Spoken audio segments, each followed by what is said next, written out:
Today I'm going to show you how to modify quizzes with differentiated release conditions. First, select Assessment at the top of the nav bar, hit the drop down, and then select Quizzes and Exams. I've already created a quiz, so all I need to do is click on it to edit.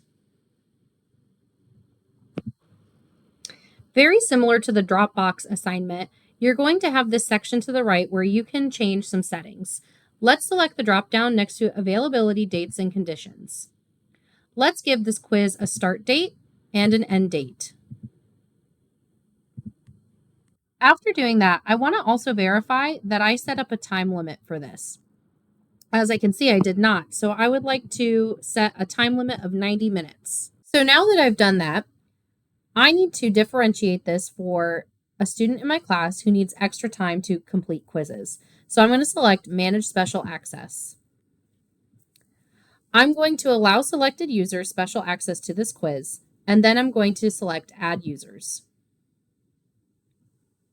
So the start date will remain the same, but I am going to give this a new ending date. I'm going to give them a whole extra week. So instead of having it be due on the 13th, I'll have it be due on the 20th. I also had a time limit on my quiz.